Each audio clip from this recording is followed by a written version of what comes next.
আপনার কি ইন্টারনেটের দাম বেশি মনে হচ্ছে? তাহলে আপনার জন্য রয়েছে দারুণ সুখবর। বাংলাদেশ সাবমেরিন কেবল কোম্পানি ইন্টারনেটের দাম কমানোর ঘোষণা দিয়েছে। শনিবার 23 মার্চ কোম্পানির বোর্ড সভায় এই গুরুত্বপূর্ণ সিদ্ধান্ত নেওয়া হয়। এই সিদ্ধান্তের ফলে মোবাইল ইন্টারনেট ও ব্রডব্যান্ড পরিষেবার ক্ষেত্রে কোম্পানিগুলোর খরচ আরও কমে আসবে, যা সরাসরি গ্রাহকদের উপর ইতিবাচক প্রভাব ফেলবে। ইন্টারনেট ব্যবহারকারীরা এখন আরও কম খরচে দ্রুতগতির ইন্টারনেট পাবে বলেই আশা করা যাচ্ছে।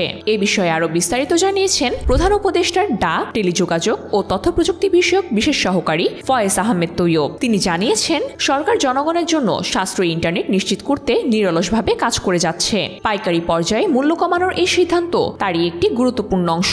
নতুন সিদ্ধান্ত অনুযায়ী আন্তর্জাতিক গেটওয়ে লেভেলের সব ব্যান্ডউইথের জন্য দাম 10% কমবে। শুধু তাই নয়, ব্যাকবোন পর্যায়ে মোবাইল কোম্পানিগুলোকে DWDM সুবিধা দেয়া হবে, যার ফলে ট্রান্সমিশন খরচ 39% পর্যন্ত কমবে। এদিকে ইন্টারনেট সেবাদাতা প্রতিষ্ঠানগুলোর সঙ্গে এই বিষয়ে আলোচনা করা হয়েছে। আশা করা যাচ্ছে তারা ভোক্তা পর্যায়ে ইন্টারনেটের মূল্য 10% পর্যন্ত কমিয়ে আনবে। বিশেষজ্ঞরা মনে করেন, সরকারের এই উদ্যোগ ডিজিটাল বাংলাদেশ বাস্তবায়নে বড় ধরনের ইতিবাচক পরিবর্তন আনবে।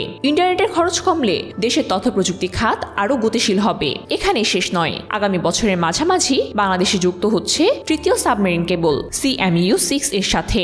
এর ফলে দেশের ব্যান্ডউইথ সক্ষমতা আরও বাড়বে, যা ইন্টারনেট ব্যবহারে নতুন মাত্রা যোগ করবে। বর্তমানে বাংলাদেশ 2টি সাবমেরিন কেবলের মাধ্যমে আন্তর্জাতিক ইন্টারনেট সংযোগ পায়। তবে তৃতীয় কেবল যুক্ত হলে ইন্টারনেটের গতি ও মাত্রা আরও উন্নত হবে। পাশাপাশি লোডশেডিং বা সার্ভার সমস্যার প্রভাবও কমবে। দ্রুতগতির ইন্টারনেট, কম খরচ, সবকিছুই এখন আরও সহজলভ্য হতে যাচ্ছে।